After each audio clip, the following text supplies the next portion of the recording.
Dona Conceição tinha 72 anos, cabelos brancos presos com um grampo simples, as mãos calejadas de tanto trabalhar e um terço enrolado no pulso direito como quem carrega um escudo invisível. Era uma mulher pequena, de estatura, mas havia nela uma firmeza que desconcertava quem não a conhecia bem. Morava há quase 18 anos no mesmo sobrado em São Bernardo do Campo, num bairro operário onde os muros eram baixos, e todo mundo sabia da vida do vizinho, antes mesmo que a história terminasse. O sobrado pertencia ao filho mais velho, Rogério. Ele tinha 45 anos, trabalhava como supervisor numa metalúrgica e era daquele tipo de homem que confunde dureza com força. Construiu a casa com financiamento próprio, sem pedir ajuda a ninguém, e fazia questão de lembrar disso sempre que a conversa esquentava. Rogério não era mau filho, pelo menos não era assim que ele se via.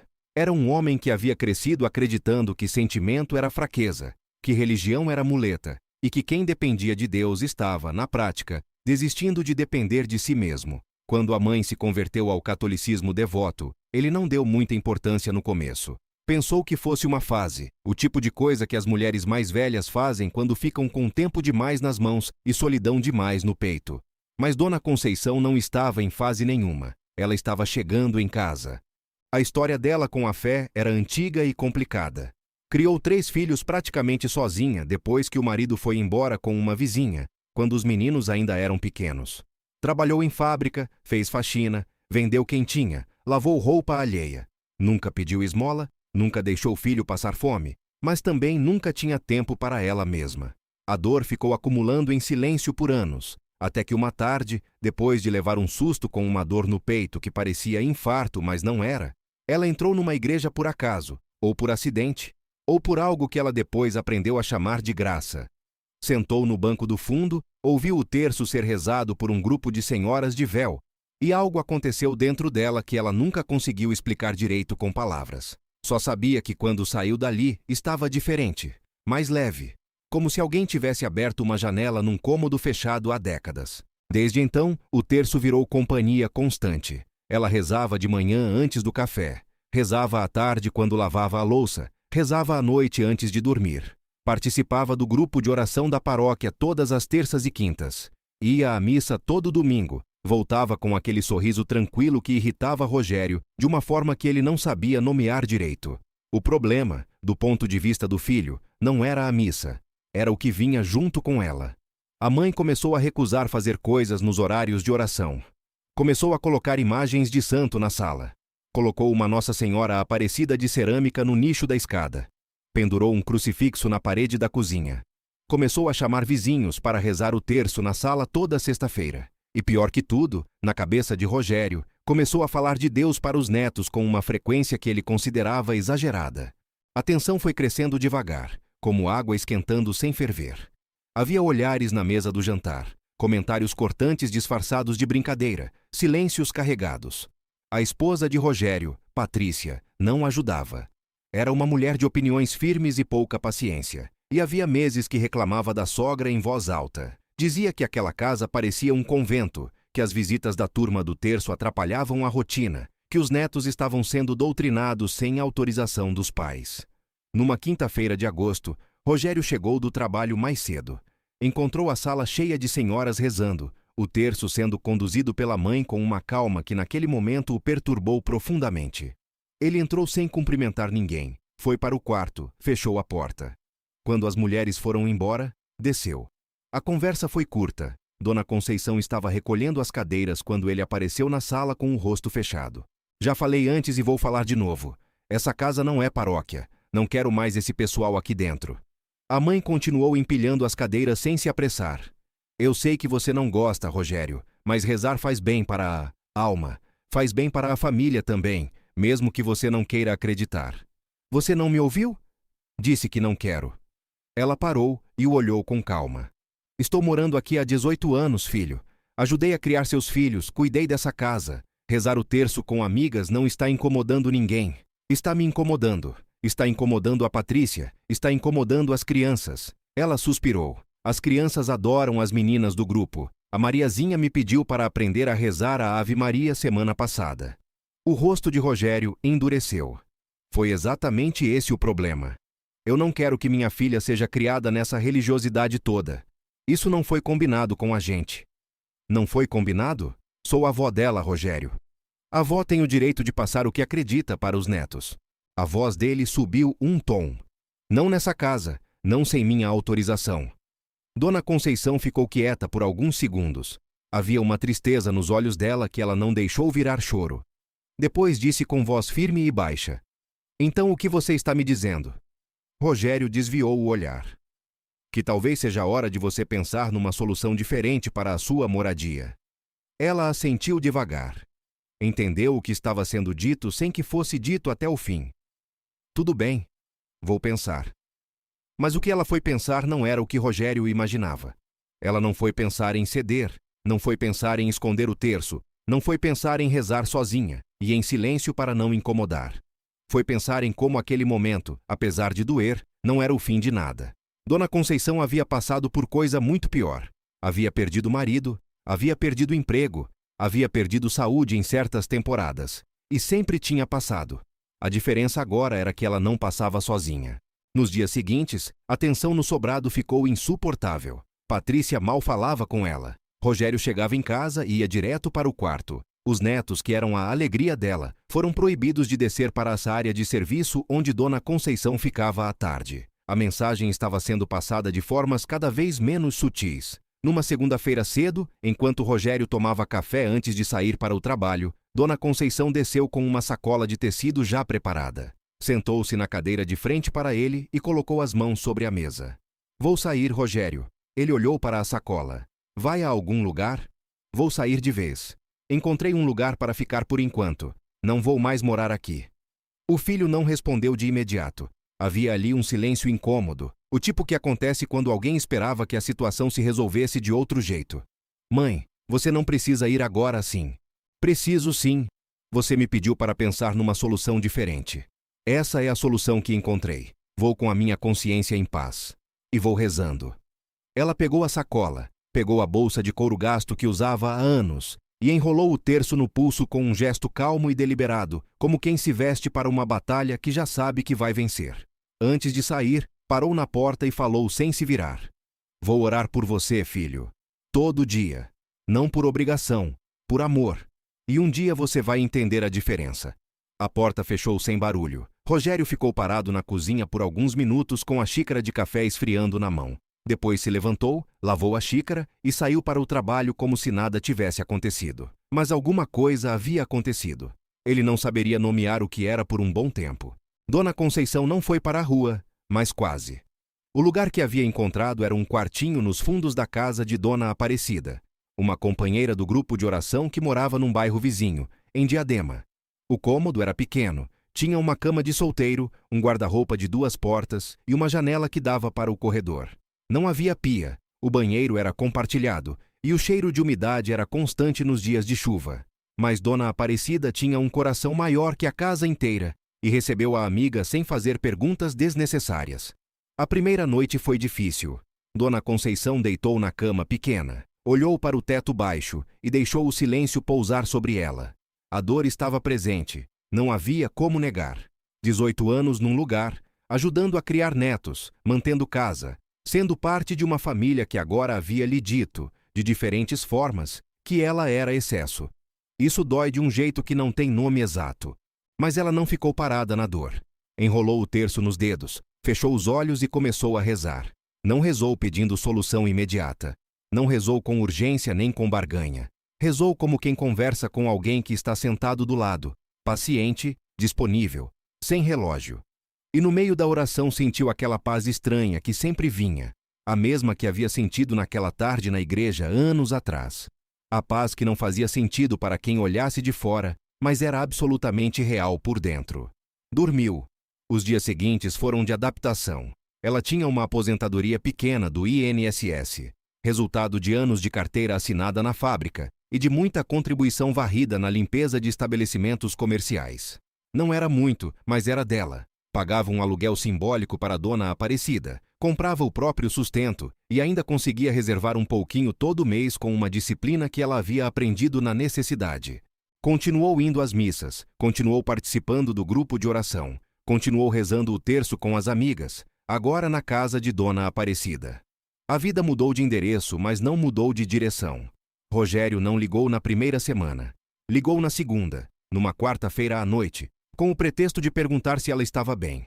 Dona Conceição respondeu que estava bem. Perguntou pelos netos, agradeceu a ligação e despediu-se com carinho. Não houve pedido de retorno, não houve cobrança, não houve mágoa na voz. Isso desconcertou Rogério, mais do que qualquer discussão teria feito. O tempo foi passando da forma como sempre passa para quem tem fé, sem pressa, mas sem parar. Meses se tornaram estações, estações se tornaram anos. Dona Conceição continuou no quartinho de Dona Aparecida por quase 2 anos, e nesse período 2 coisas aconteceram que mudaram o curso da sua história. A primeira foi que ela começou a ajudar nas visitas pastorais da paróquia, acompanhando o padre e uma equipe de voluntários em visitas a idosos acamados, doentes e pessoas em situação de vulnerabilidade no bairro. Ali, ela descobriu uma vocação que não sabia que tinha. Não para pregar, não para liderar, mas para ouvir. Havia nela uma capacidade de sentar ao lado de alguém sofrendo e simplesmente estar presente sem apressar, sem resolver, sem discursar.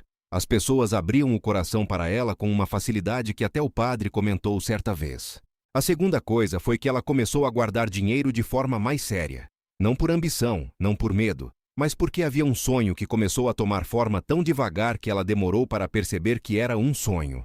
Havia uma capelinha na entrada do bairro, uma construção antiga de tijolos à vista, telhado de amianto rachado, porta de ferro enferrujada. Havia sido uma pequena ermida de devoção comunitária décadas atrás. Depois virou depósito, depois foi abandonada. A prefeitura havia colocado uma placa de venda havia tempo e ninguém havia se interessado. O terreno era pequeno demais para qualquer construção comercial e grande demais para ser ignorado. Toda vez que Dona Conceição passava na frente daquele lugar, seu coração fazia algo que ela não conseguia explicar direito.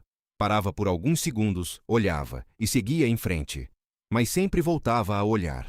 Foi numa tarde de outubro, 3 anos depois de ter saído da casa de Rogério, que ela parou na frente da capelinha e ficou mais tempo que o habitual. A porta de ferro estava entreaberta. Ela empurrou com cuidado e entrou. O interior estava escuro, cheirando a mofo e a tempo parado. Tijolos expostos, chão de cimento batido cheio de limo, uma janela quebrada no fundo, entulho espalhado. Mas havia na estrutura uma solidez que o abandono não havia destruído. As paredes eram grossas. O teto, apesar do amianto, estava inteiro. A base era boa. Ela ficou parada no meio do espaço por longos minutos, com o terço enrolado no pulso e os olhos percorrendo cada canto. Não estava planejando nada em voz alta. Estava apenas ouvindo alguma coisa que não fazia barulho. Saiu sem falar com ninguém. Mas foi diferente de todas as outras vezes que havia entrado e saído de algo na vida. Havia saído com uma certeza quieta, que só cresce quando vem do lugar certo.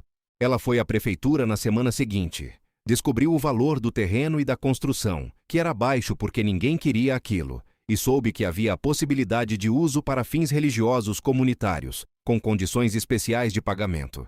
Ouviu tudo com atenção, agradeceu e foi embora.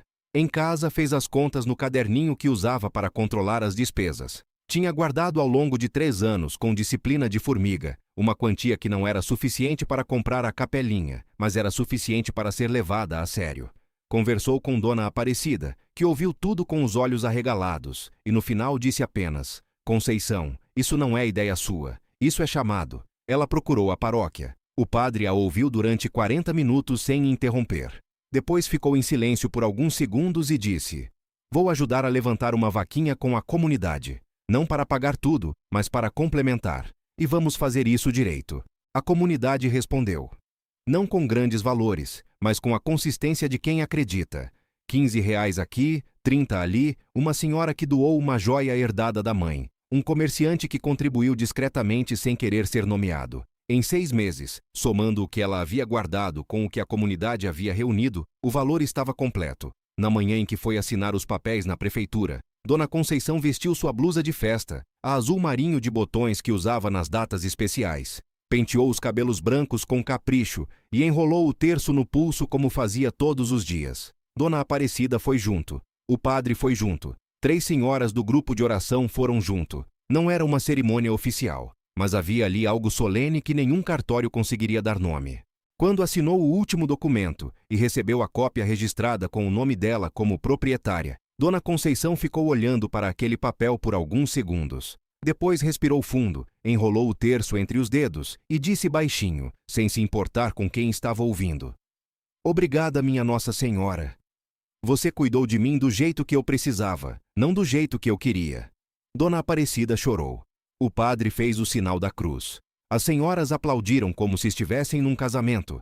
A reforma da capelinha foi acontecendo aos poucos, do jeito que coisas feitas com amor costumam acontecer. Sem grande empresa construtora, sem projeto arquitetônico sofisticado. Um vizinho que era pedreiro ofereceu o trabalho por um valor simbólico. Um homem da comunidade que entendia de elétrica fez a instalação de graça. As mulheres do grupo de oração organizaram mutirões de limpeza todo sábado de manhã. Crianças ajudaram a pintar as paredes com tintas doadas por uma loja do bairro. Dona Conceição estava presente em todos esses sábados, não comandando, não dirigindo, fazendo junto, varrendo, passando pano, carregando balde, servindo café da manhã para quem aparecia. Havia nela uma alegria que não era do tipo barulhento, era do tipo que fica, que permanece no ambiente depois que a pessoa vai embora.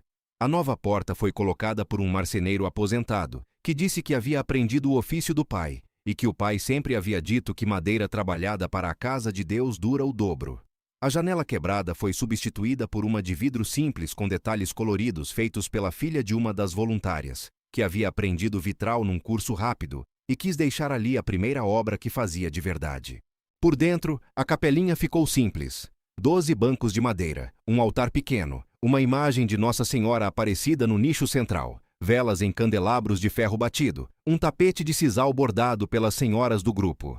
Nas paredes, 2 quadros com versículos do saltério escritos à mão por uma professora aposentada, que tinha uma caligrafia de fazer inveja. Quando a capelinha ficou pronta para ser aberta, não houve inauguração com discurso. Houve uma missa simples, num sábado de manhã, com o bairro inteiro convidado. Gente que nunca havia entrado numa igreja apareceu por curiosidade e ficou pela paz do lugar. Crianças que corriam na calçada entraram empurradas pelos pais e saíram quietas de um jeito que surpreendeu todo mundo. Dona Conceição ficou sentada no último banco durante a missa inteira, com o terço no pulso e os olhos circulando o espaço com uma gratidão que não precisava ser dita em voz alta para ser sentida por quem estava perto. A notícia chegou até Rogério de um jeito que ele não esperava. Soube pelo colega de trabalho que morava em Diadema, que havia ido à missa de inauguração por acaso e contado na segunda-feira, sem saber da relação, que havia uma capelinha nova no bairro, toda reformada pela comunidade, e que tinha uma senhora idosa que era a responsável pelo lugar. Rogério ouviu a descrição da mulher, os cabelos brancos, o terço no pulso, a blusa azul marinho de botões, e ficou quieto no meio da frase do colega. Aquela noite foi difícil. Ele tentou trabalhar no relatório de produção que precisava entregar no dia seguinte, mas a concentração não vinha.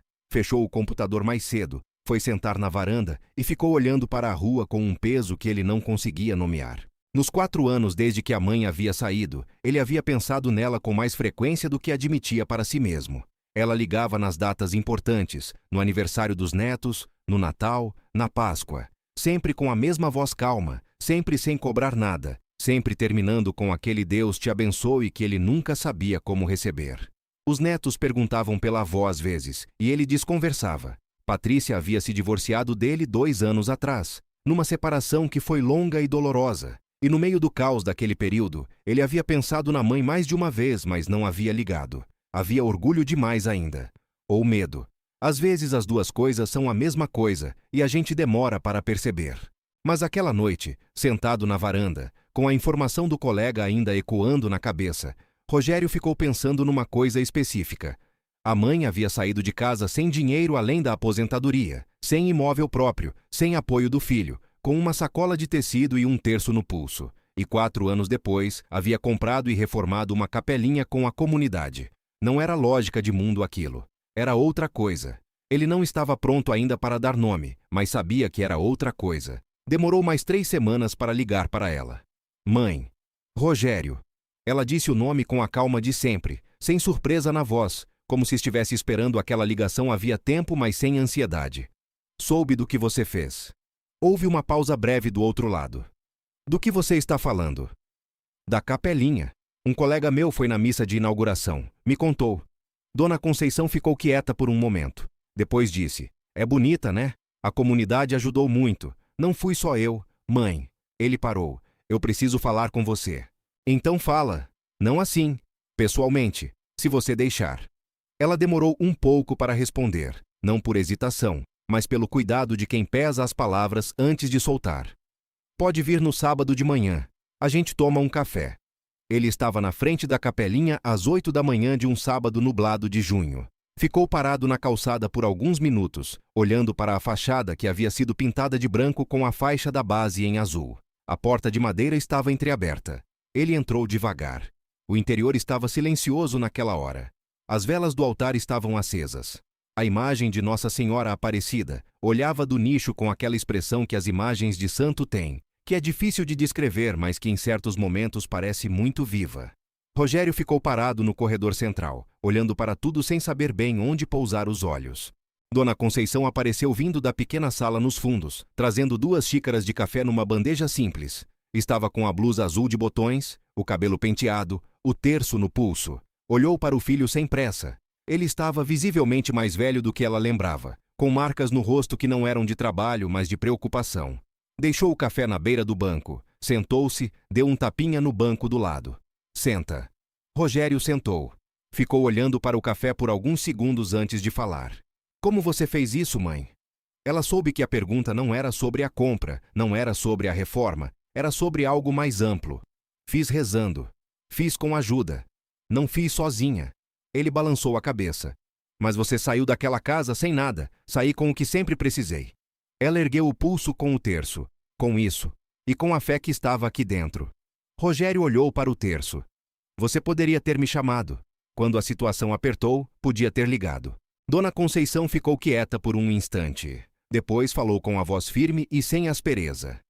Eu liguei, Rogério. Nos primeiros meses liguei algumas vezes pedindo conversa. Não dinheiro. Você atendeu, foi educado, desconversou. E eu entendi. Você não estava pronto. Não posso forçar ninguém a estar pronto. Ele fechou os olhos brevemente. Eu errei, mãe. Ela não afirmou e não negou. Apenas disse. Todos nós erramos. A questão é o que a gente faz depois. Eu fiquei com raiva da sua fé.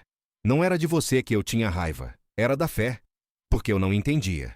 Ainda não entendo completamente. Mas eu sei que tem alguma coisa real aí. Senão não teria acontecido o que aconteceu. Ela o olhou nos olhos. O que aconteceu para você, filho? Não fala de mim, fala de você. Rogério passou a mão pelo rosto. A Patrícia foi embora. A empresa passou por uma reestruturação e eu quase perdi o emprego. Os meninos estão crescendo. Eu tô presente, mas é como se eu não tivesse. Chego em casa e fica um silêncio que eu não sei como preencher. Ela assentiu devagar. Conheço esse silêncio. Como você fez para suportar? Conceição respirou fundo antes de responder. Eu parei de tentar suportar sozinha. Isso foi a primeira coisa. Parei de achar que eu tinha que ser forte o tempo todo sem apoio. Aprendi a pedir ajuda. Não de qualquer um. Aprendi a pedir para Deus primeiro e depois para as pessoas que Ele colocou no caminho. Não é fraqueza. É a coisa mais difícil que já aprendi, porque a gente é ensinado que pedir ajuda é sinal de fracasso. Rogério ficou em silêncio por alguns segundos. Depois disse, você nunca me pediu para acreditar. Eu percebi isso agora. Você nunca me forçou nada. Porque fé que vem de pressão não é fé. É obediência com ressentimento no fundo. Isso não serve. Não serve para você e não glorifica a Deus. Ele olhou ao redor novamente. Por que uma capelinha? Por que não comprar um apartamento, uma segurança para você mesma? Ela sorriu levemente. Eu tenho segurança. Está aqui. E quando eu me for, esse lugar vai continuar servindo para alguém. Um apartamento eu deixo para meus herdeiros. Uma casa de oração eu deixo para Deus usar. Rogério ficou olhando para a mãe por um longo momento. Havia naquele olhar algo que ele não costumava mostrar. Uma vulnerabilidade antiga, do tipo que a gente aprende a esconder ainda criança e que vai ficando mais enterrada com o tempo. A senhora me perdoou. Dona Conceição colocou a mão sobre a mão dele. Rogério, eu te perdoei antes de sair pela porta naquele dia. Não porque eu sou boa, porque eu sabia que o rancor ia me destruir e que você precisava de tempo. E eu aprendi que perdão não é dizer que o que aconteceu tá certo. É me recusar a carregar aquela dor como se fosse minha identidade. Ele respirou fundo. As lágrimas apareceram sem avisar. O tipo que sai dos olhos de homem que não chora faz anos, e que por isso chega com mais força. Ele não se virou para esconder. Ficou ali, na frente da mãe, com os olhos marejados e o café esfriando no banco ao lado. Dona Conceição não disse nada. Não foi o momento de palavras. Apenas apertou a mão dele. E ficou. Nos meses seguintes, Rogério voltou outras vezes. No começo por razões práticas, para ajudar com uma infiltração na parede dos fundos, para instalar uma fiação nova no banheiro adaptado que estavam construindo para servir o público. Mas as razões foram mudando. Começou a aparecer nos sábados de manhã, na hora do café, sem obra para fazer. Sentava, tomava café, conversava com as pessoas que apareciam. Começou a ouvir histórias de homens da sua idade, que carregavam os mesmos silêncios, os mesmos vazios embalados em vitórias financeiras. Num desses sábados, uma criança de uns 8 anos puxou a manga da sua calça e perguntou: "Você é filho da Dona Conceição?" Ele disse que sim. A menina disse: "Ela é a melhor pessoa que eu conheço." E saiu correndo. Rogério ficou parado com aquela frase por um bom tempo. A relação entre ele e a mãe não voltou a ser o que nunca foi, porque o que havia antes não era uma relação inteira. Voltou a ser algo novo, construído devagar sobre a honestidade do que havia acontecido, sem fingir que a mágoa não existiu, sem apagar o tempo perdido, mas sem ficar preso a ele também. Ele começou a trazer os filhos para visitar a avó. Os netos, que agora tinham anos a mais e memórias mais longas, abraçavam a avó com uma força que deixava Rogério quieto. A Mariazinha, a neta que havia pedido para aprender a rezar a Ave Maria anos atrás, tinha 12 anos agora. Num sábado à tarde, Dona Conceição ensinou a ela como rezar o terço, passando conta por conta com paciência. Rogério estava sentado 2 bancos atrás, observando. Não disse nada. Apenas ficou ali. A capelinha foi crescendo dentro dos seus limites simples. Não virou uma paróquia, não virou um centro de eventos, não teve expansão grandiosa. Mas o que acontecia dentro daquelas paredes brancas era difícil de descrever para quem não havia sentado em algum daqueles bancos de madeira. Gente aparecia de formas inesperadas. Um homem que havia sido solto do sistema prisional e não tinha para onde ir, que ficou sentado ali uma tarde inteira sem falar e que voltou na semana seguinte e na seguinte. Uma mulher em processo de separação, que havia ficado sabendo do lugar pela vizinha e que encontrou ali um grupo de mulheres que a ouviram sem julgar. Um adolescente que vivia na rua próxima e que havia começado a passar as tardes dentro da capelinha, estudando porque era o único lugar silencioso e sem pressão que havia encontrado no bairro. Dona Conceição cuidava de cada um desses sem fazer distinção, sem perguntar histórico, sem exigir compromisso. Havia o café, havia a escuta, havia o terço quando alguém pedia. O resto vinha por si. Numa tarde de quarta-feira, Rogério apareceu sem avisar. Sua mãe estava limpando o altar com um pano úmido, cantarolando baixinho um hino mariano que ela havia aprendido no grupo de oração anos atrás. Ele ficou parado na entrada por um momento, ouvindo aquela voz velha e firme cantando num lugar que ela havia comprado com a aposentadoria de uma vida inteira de trabalho, depois de ser colocada para fora de casa pelo próprio filho por causa de um terço. Sentiu o peso daquilo de um jeito que o fez inclinar a cabeça. Dona Conceição percebeu a presença, se virou e viu o rosto do filho. Não disse nada. Deixou ele entrar do próprio jeito. Rogério caminhou até o altar, ficou parado olhando para o da imagem de Nossa Senhora por alguns segundos. Depois virou para a mãe e disse: "Me ensina a rezar o terço." Ela ficou imóvel por um instante. Os olhos marejaram, mas ela não deixou o choro chegar. Sorriu daquele jeito quieto e respondeu: "Senta aqui." Pegou o terço do pulso, o mesmo que havia carregado por todos aqueles anos, que havia atravessado a porta do sobrado de São Bernardo do Campo com ela, que havia sido abraçado em noites de chão frio e madrugadas de insegurança, que havia estado ali no momento de assinar o papel da capelinha. Colocou nas mãos do filho. Começou pelo começo. No princípio era o credo. E Rogério, aquele homem de 45 anos que havia crescido acreditando que sentimento era fraqueza e religião era muleta, segurou o terço da mãe, fechou os olhos e começou a repetir as palavras. A capelinha ficou quieta ao redor deles dois. E naquele silêncio, algo que havia sido partido com muito menos cerimônia do que deveria, foi sendo juntado com muito mais cuidado do que o que derrubou. Não havia final bonito de novela nessa história. Havia verdade. Dona Conceição continuou morando no quartinho de Dona Aparecida por mais algum tempo, porque assim ela quis, porque ali havia amizade real, e ela não precisava de espaço grande para viver com dignidade. A capelinha tinha uma pequena dependência nos fundos que ela usava durante o dia, onde guardava seus pertences e onde às vezes cochilava depois do almoço antes das atividades da tarde. Rogério passou a contribuir com a manutenção da capelinha de forma discreta. Não fez disso uma bandeira, não quis reconhecimento. Era a forma que havia encontrado de honrar a mãe com aquilo que sabia fazer, não com palavras que ainda chegavam com dificuldade, mas com presença e com cuidado prático. Os netos cresceram conhecendo aquele lugar como parte da história da família. Mariazinha, ao completar 15 anos, pediu que a missa de aniversário fosse celebrada na capelinha, em vez de numa paróquia maior. Rogério concordou sem hesitar. Dona Conceição ficou sentada na primeira fileira da missa com o terço nas mãos, olhando para a neta diante do altar que ela havia ajudado a erguer com as próprias mãos. Havia uma serenidade naquele rosto de 70 e poucos anos, que não vinha de ausência de dor. Vinha de algo que a dor, quando atravessada com fé, às vezes deixa para trás. Uma clareza. Uma leveza que não é ingenuidade, mas sabedoria. O tipo de paz que não se compra e não se herda, que só se encontra quando a gente para de fugir do que assusta e começa a confiar naquilo que sustenta, mesmo quando não aparece. O terço continuava no pulso, sempre no pulso, e a porta da capelinha continuava aberta, sempre aberta.